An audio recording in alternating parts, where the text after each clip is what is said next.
This episode is brought to you by Progressive Insurance. You chose to hit play on this podcast today. Smart choice. Progressive loves to help people make smart choices. That's why they offer a tool called Auto Quote Explorer that allows you to compare your Progressive car insurance quote with rates from other companies. So you save time on the research and can enjoy savings when you choose the best rate for you. Give it a try after this episode at Progressive.com. Progressive Casualty Insurance Company and Affiliates. Not available in all states or situations. Prices vary based on how you buy. Oh, the car from Carvana's here. Well, will you look at that? It's exactly what I ordered. Like, precisely. It would be crazy if there were any catches. But there aren't, right? Right. Because that's how car buying should be. With Carvana, you get the car you want.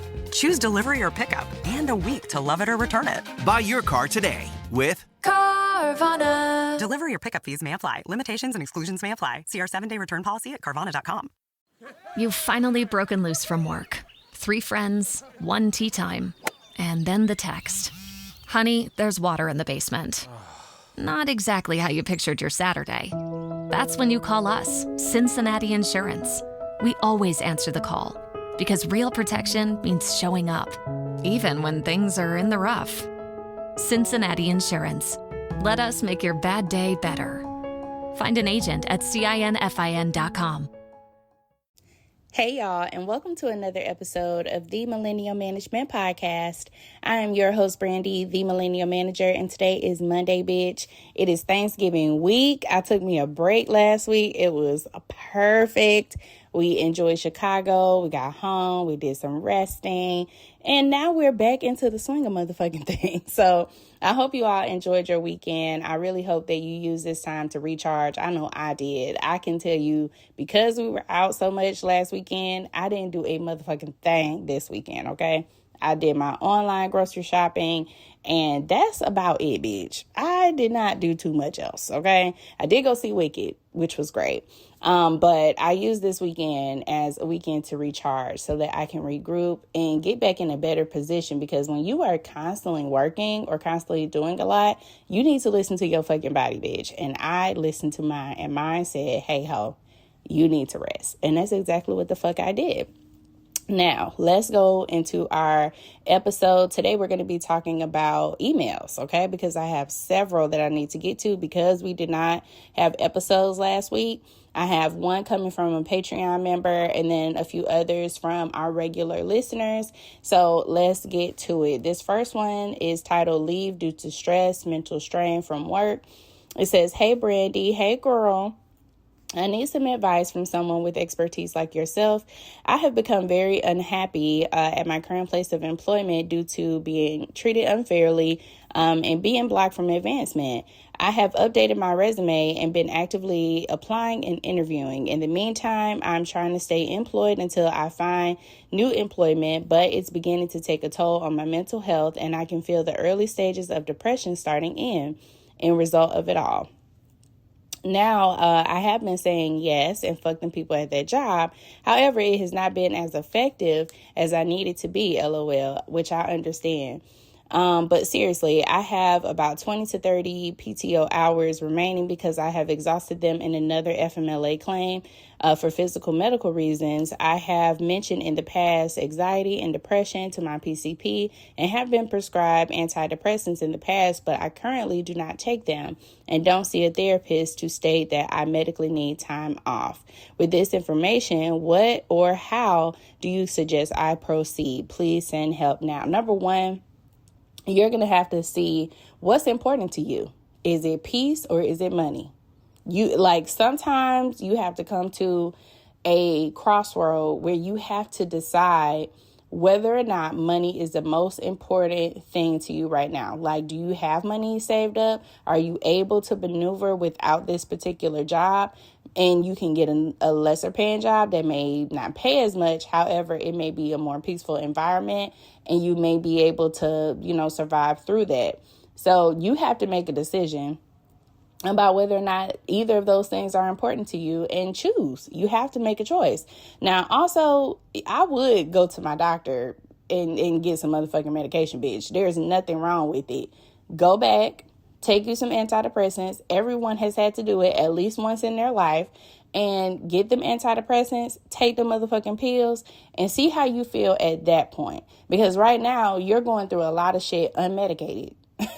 Like, I can only imagine what that stress is like, and you're having to endure it every single day, and you don't have anything to support you. You're not seeing a therapist. You probably go home every single day, and you're not doing anything that fills your spirit up after working in a space like this. And then you're having to face that the very next day, and you're not doing anything that is going to give you some like spirit support. So please, girl, if you have not looked into seeing your therapist, I definitely recommend you going back and talking to them about the shit that you're going through on your job.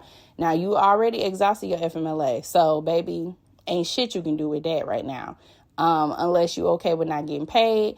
And also, you don't know when you're going to find a job. FMLA, to get out of a job, only secures you for a little bit.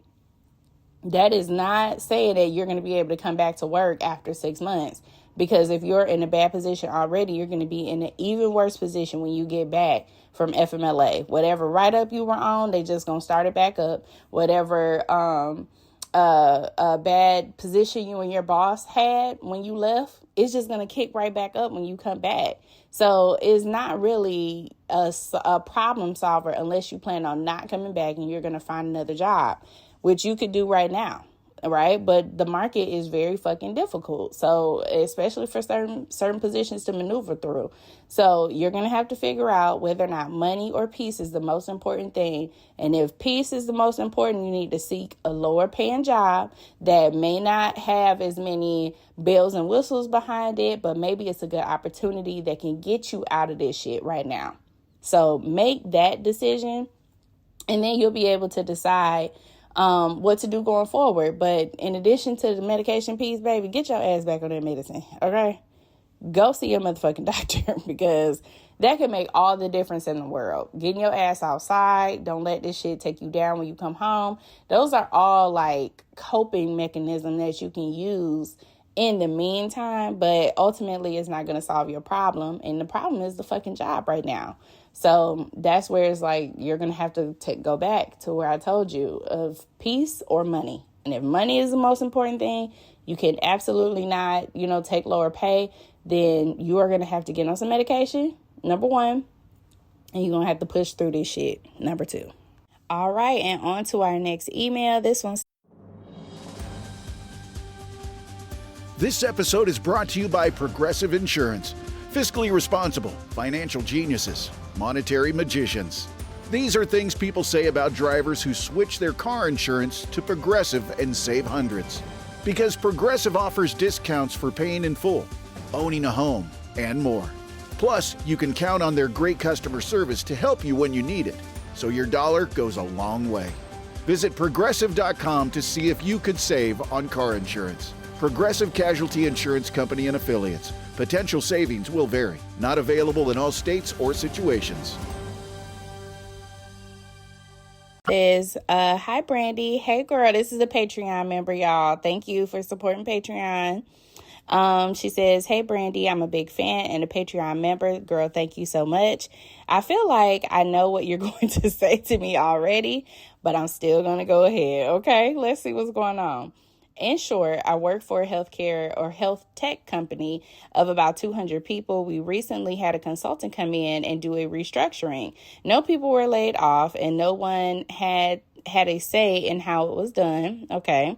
Instead, we had our metrics and bonuses structured overnight. Ooh, okay. There were 2 meetings about it, totaling about 1 hour. My title went from specialist to manager with no comp increase, and they chose the title.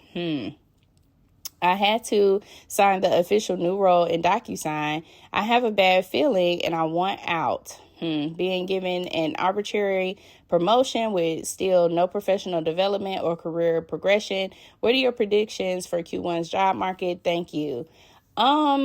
It's okay. Let's talk about Q1 first. Normally, Q1 goes back and replaces a good portion of the jobs that we lost towards the end of the year. The problem is that we have been losing jobs since Q1 of 2025. And I don't think Q1 2026 is going to be any better. I actually think it is going to be significantly worse. I do not think the jobs market is going to improve. We may not even have accurate data on that because of all the shit that's going on within the United States government and Department of Labor statistics. Like, things are just not going to be accurate. They're going to paint this picture possibly that everything is fine. You know, the market is improving, groceries are going down, and the people who are actually applying for these jobs, the people who are actually paying for these groceries, we know that it's not, right? But I do feel like we're going to replace some of the jobs that we lost towards the end of the year, but I say that Q1 is going to look just like the rest of this year has, and that's a fucking mess. Now, I will say that I don't understand why they would make you a manager if you were not already a manager. Number one, you were a specialist. So are you just managing the system, or are you managing people? Y'all only have 200 employees, so I don't know exactly who you're going to be managing, if everyone had independent work, or maybe there were some clusters of people who were working together. So I think I'm interested in what the structure used to look like, how many managers you all used to have, and then what that shift looks like now. Because managing what? Like, were you managing accounts, or were you an account specialist and now you're an accounts manager where you're just managing the accounts? Like, what does that mean? And what exactly does the job title, how does that change the functionality of the role? That, I think that's where, like, are you managing people? Like, where you're required to have professional development, you're required to have a lot of oversight? Or is it where you're just managing the accounts, which you were already doing? And there's not people management a part of that. So that's where I think I am. Okay. So words mean things. So they need to be clear about what your particular role is. Now that they have made that change and they had this consultant come in. Also, if the bonus structure and the position is not necessarily what you're looking for, then I would start the job hunt. I mean, not saying that can't nobody find a job, because you can. There have been people that I have helped with locating positions, but I mean, it's a tough, market. It really is. It's not something that's like, okay, I can quit my job tomorrow and find something the next day. Like, I would recommend, it'll be easier for you to start up a little hustle. Like, if you have a passion or something that you really like, something that you're really interested in like maybe a business or something, try to maximize that as much as possible. So maybe you are someone who is skilled in crafting or something like that. People love to buy shit. People love to buy shit from people who make it by hand, especially with this push to, support businesses, minority businesses, women-led businesses, because of so many funds being taken away. If you have a passion or something that you're good at, it would be really good to try to monetize that versus even trying to find another fucking job, because the job market is so fickle. It's so fickle. And not saying that running a business is so easy, but you could pour into your passion and work. That's really how you're supposed to use your job, is to pour into something that you really enjoy. Use your job to fund the thing that you really like. So if you have something that you really like, something that you're really good at, maybe you're a hustler and you're able to do multiple things. Like, I cannot do multiple things. I have to kind of focus on certain things. That's why I like taking my breaks. But there are people who can do 8 things at the same time and be very successful. So if that's you, I will focus on those things, putting my energy into those things and growing my own businesses or my own, passions, and focus on that. And if another job comes, awesome. But if it doesn't, you're good either way, right? Okay. All right. Our next email is very short and to the point. It says, my manager is harassing me and I've complained to HR and said the words harassment and they really didn't listen. I was in a disability program. They took me off and outside program, and now I'm struggling physically. So this is like an ADA accommodations issue. And if they're not following the ADA guidelines that have been provided to them so that you are able to function in your role and your position, you need to talk to an attorney, bitch, right now. Like, if your manager is harassing you, if you could tie it somehow to the fact that you are disabled and they are making it about your disability and they have taken you off of this program, however, you still require accommodations and they are not doing so, you need to talk to an attorney immediately. I tell y'all about Work Receipts all the time. Sierra, who is the owner of Work Receipts, she has the best platform for people who are struggling with situations in the workplace. Like right now, the EEOC is not necessarily a good resource because it's taken forever for you to even be able to get a right to sue. Like it could be 2 or 3 years down the line. Like you could be moved on. The company could be defunct in 2 to 3 years. So at this point, it's good to get get advice from someone who can discuss employment law, right? And discuss the things that are specific in your state. So I tell y'all about Work Receipts. It's WRK Receipts. Okay. That's how you look up the app. It's on the App Store. It's on Google. Go there and fill out the little questionnaire, and they're going to ask if you want to talk to an HR consultant. You can either speak to a consultant, or if you feel like the situation requires an attorney, which I do feel like your situation does, you can speak to someone about the requirements of meeting ADA inside of your state, because every state has their own guidelines of how they function. Every state. So you select what state you live in. And if there's a lawyer that practices in your state, they're going to be able to give you the information that you need to make sure that you are not being wronged in the workplace. Okay. Or if you do have to go forward with the EEOC, they'll be able to acknowledge all of those things and give you a lot of coaching on that. This episode is brought to you by Progressive Insurance. Fiscally responsible, financial geniuses, monetary magicians. These are things people say about drivers who switch their car insurance to Progressive and save hundreds. Because Progressive offers discounts for paying in full, owning a home, and more. Plus, you can count on their great customer service to help you when you need it, so your dollar goes a long way. Visit Progressive.com to see if you could save on car insurance. Progressive Casualty Insurance Company and Affiliates. Potential savings will vary. Not available in all states or situations.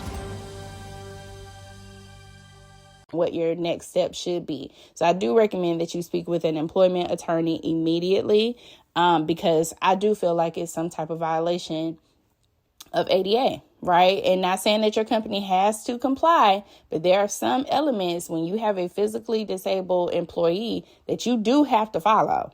You do. You can't just decide whether or not you're going to do it. Actually, no, you hired this person. They were disabled when you hired them, or they became disabled at the time, and you cannot discriminate against them in the workplace. And if the manager's harassment is coming from that, or if it's coming from a gender-based bias, like, girl, you literally could be in the bank. So take your ass to talk to an attorney immediately. All right. And our last email, very simple. This one says, can employers write a job offer, and when you're hired, and then they can back out of that without your consent? Yes. Is it legal? Kind of. Okay. Because it depends on if you sign a contract, they have to follow the guidelines of the contract. That's something totally different. If it's an employment offer, they can absolutely change the offer that was given to you, and it's based off of company need. They can always say that. So if they offered you a position where the job was going to be an accounts manager, because that's what we were talking about earlier, and then they changed the position to a specialist role, they can do that. They literally can. They can change what the position looks like, and you have the right and the ability to decline, right? Nobody's holding your hand there.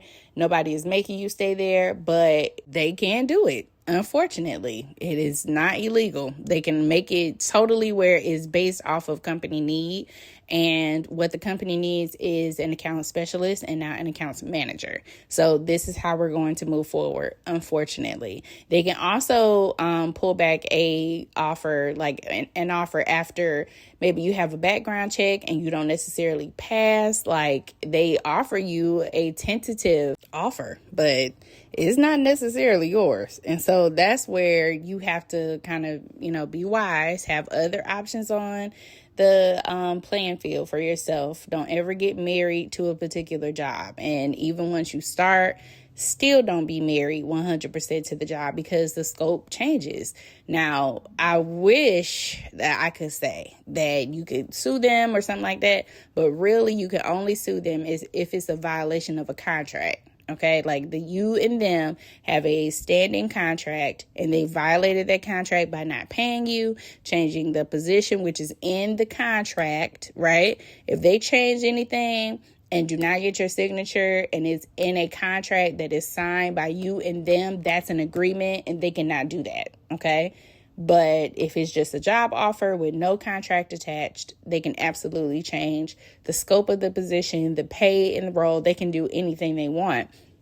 Now, luckily, a lot of companies don't do that because you don't maintain integrity that way. And also, it's a lot harder to recruit talent like that when you are changing the focus of the job before people get on, or even once they join. You can't really retain people when you're doing this bait and switch. So a lot of companies don't practice that, but there are a few that do. And they are not successful locating talent because it's a revolving door and people see that. And then it just kind of lowers the trust between the talent and the management or owners of the organization. Like it doesn't have there's no trust there. And so, yes, unfortunately, they can do that. And I'm very, very sorry that happened to you.